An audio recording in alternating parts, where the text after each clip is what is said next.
Hi, folks. Scott Cohen here. Just want to give a quick update regarding the ACC 50, 51, 54 hour limit. To let you know, um, Dina and I both met with Polina for just over an hour. And basically, we showed her the information we have. So, for example, we showed her the sheet you're looking at right here. We also shared with her some additional information regarding the CPA license. Um, she was still pretty adamant. Now, she did say that it was not up to her to decide whether or not it would be approved. Ultimately, that would rest, I guess, with the provost, perhaps the chancellor, but for sure the provost.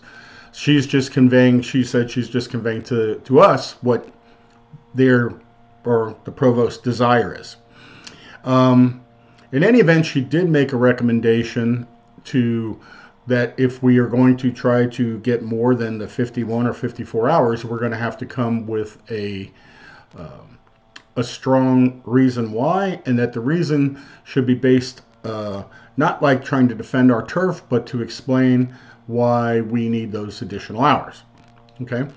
Also, Dina is looking into some items from the AACSB and a little bit about societal impacts, because part of the problem would be something, for example, an issue that could arise would be something like VITA. If we narrow it down too much, something like VITA could lose a lot of participants, and the same with the Spark program. Those are two external programs that do service, to the community, and that's societal impact part.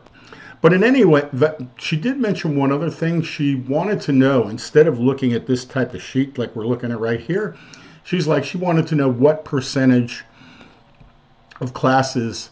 So in other words, instead of looking at it with these X's here, she would rather see it in percentages. So to show you a little bit, what I did was I went to Francis Marion here, okay? And instead of adding all these up, what I did was I went to their website. So for their degree, it's 120 total hours. They have a CBK like we do, and it's 39. And their accounting requires 11 classes. So you could see right here, we have 72 credits, and we're supposed to work with 54 or 51. So anyway, she wanted a percentage. So in this case, it's 60%. And you could see right up here, 72 divided by 120.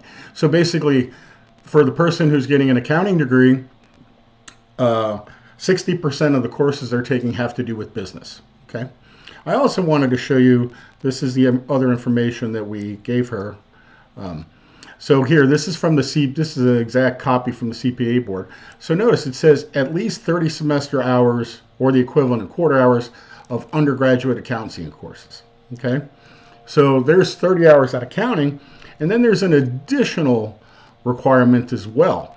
And if you take a look here, it says 24-hour semesters or coursework. So at least one course in these areas right here. Anybody that has a master's degree, that doesn't really apply to. But the bottom line is that they give you this statement. So for example, if your undergraduate degree is in business or in accounting, you're gonna do this anyway. But this list is essentially, say somebody was a biology major, decided they want to be an accountant, they wouldn't go back and necessarily get a business degree. They could take these courses plus the 10 accounting courses, and they would qualify. So basically, that's where we sit. So we're hoping to have a meeting on Monday at 2 o'clock. I'm going to go through and I'm going to look up all these comparables here. I think what we're going to have to focus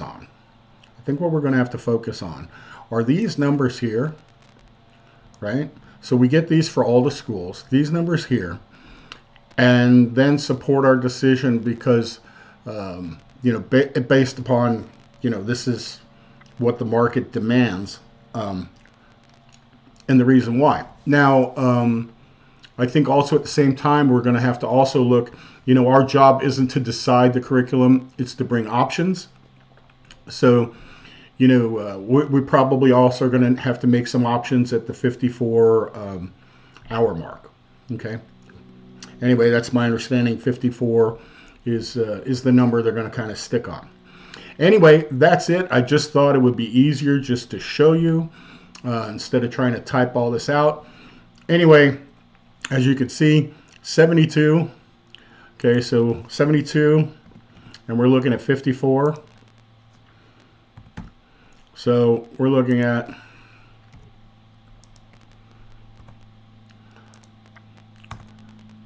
18 credit hours or 6 courses that we would have to eliminate. Again, one might, and again, if you take a look, 54, we're going to take 54 where we're supposed to hit. Let me do this. If you take 54, you divide it by 72, 0.75. Basically, we're cutting 25% of our degree program. Okay? Hopefully that's potentially a wise move. That's what we're being asked to do. All right, folks, just want to put it out there. Put on your thinking caps, by the way, to let you know, Brian did go out here and he put, like kind of his vote, when we were trying to do this. But I wanted to let you know, I mean, this is good if you got a moment to do that. And again, this is for the business part of it. Don't know how that's going to work exactly, but please, we'd like your input.